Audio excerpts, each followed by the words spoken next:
Imagine standing alone in the coldest, most unforgiving place on earth. The winds howl, temperatures plummet, and all that lies ahead of you is endless ice. This is where British explorer Henry Worsley found himself pushing his body and spirit to the absolute limit in a daring solo trek across Antarctica. What drove him to face such unimaginable isolation? In this book review of The White Darkness, we'll talk about the breathtaking story of obsession, courage, and one man's pursuit to conquer the last frontier. Welcome to That's Life, I Swear. This podcast is about life's happenings in this world, happenings that conjure up such words as intriguing, frightening, life-changing, inspiring, and more. I'm Rick Barron, your host. That said, here's the rest of this story. Okay, let's talk about the book. The central figure in The White Darkness is Henry Worsley, a devoted husband, father, and highly decorated officer in the British Special Forces. Worsley's life was defined by his deep sense of honor and sacrifice, yet it was also shaped by an intense obsession. His fixation was with Ernest Shackleton, the famed polar explorer of the early 20th century, who made heroic though unsuccessful attempts to reach the South Pole and later cross Antarctica on foot. Shackleton's expeditions, though incomplete, are remembered for his exceptional leadership, particularly in saving his men from near certain death. Worsley admired Shackleton as one of history's greatest leaders. Worsley's connection to Shackleton ran deep. He was a descendant of Frank Worsley, one of Shackleton's trusted crew members, and he spent a considerable amount of money collecting artifacts from those legendary Antarctic expeditions. He modeled his military leadership after Shackleton's renowned skills and set himself a goal to complete the Antarctic's journeys that Shackleton could not, thus proving his own endurance in the planet's harshest environment. Grant's book centers around Worsley's expeditions, highlighting his incredible drive to push beyond where Shackleton had been forced to stop. One particular symbolic moment came when Worsley visited Shackleton's gravesite on the remote shores of South Georgia Island in the southern Atlantic, paying homage to the explorer who had become his idol.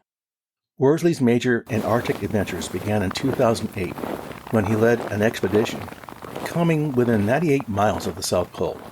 This journey commemorated the 100th anniversary Nimrod expedition. Henry returned to Antarctica in 2011, leading a six-man team to retrace Roald Amundsen's historic 1912 route to the South Pole, covering 870 miles. With this accomplishment, Worsley became the only person to have successfully completed the routes taken by Shackleton, Robert Falcon Scott, and Amundsen. In 2015, Worsley embarked on another expedition to Antarctica with a new, even more daunting goal.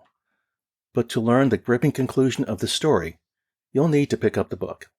David Grant narrates Worsley's extraordinary life with the same intensity and insight that have earned him recognition as one of the finest narrative nonfiction writers today.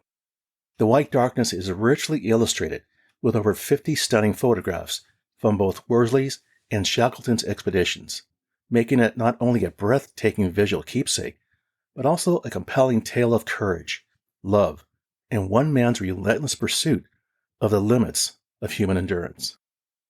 Okay, let's talk about the author. David Grant is an American journalist, author, and staff writer for the New Yorker magazine. He was born on March 10, 1967, in New York City, and grew up in a suburb of White Plains, New York. Grant graduated from Connecticut College with a degree in English and from Columbia University with a master's degree in international relations. Grant started his career in journalism as a police reporter for The Hill, a small newspaper in Washington, D.C.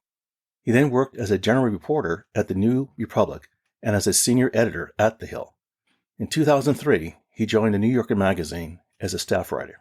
Grant's first book, The Devil and Sherlock Holmes, Tales of Murder, Madness, and Obsession, is a collection of his magazine articles. It was published in 2010 and was a New York Times bestseller.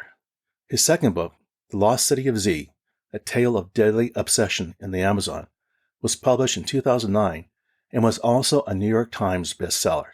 Grant's third book, Killers of the Flower Moon, was adapted into a movie in 2016. In addition to his book awards, Grant has received numerous journalism awards, including the George Polk Award and the Overseas Press Club Award. He lives with his wife and children in New York. So what drew my interest in reading this book?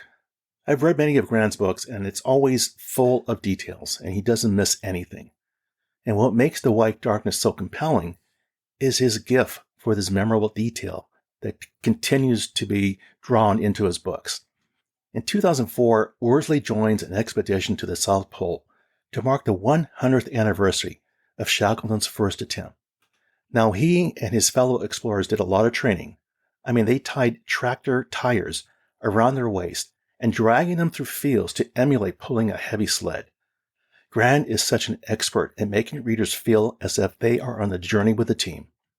In straightforward but evocative prose, Grant captures the drama and sheer audacity of Worsley's travels into very grim places, where one of many ways to die is simply to get wet. Grant recounts in sometimes gruesome detail the hardships Worsley endured as he attempted to cross the continent by himself.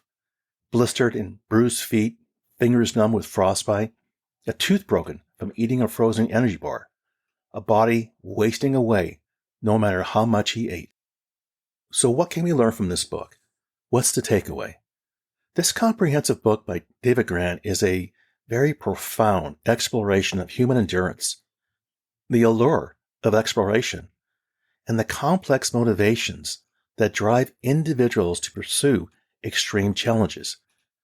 It serves as both a tribute to Worsley's remarkable life and a thoughtful examination of the broader implications of such ambitious undertaking. Well, there you go, my friends. That's life, I swear.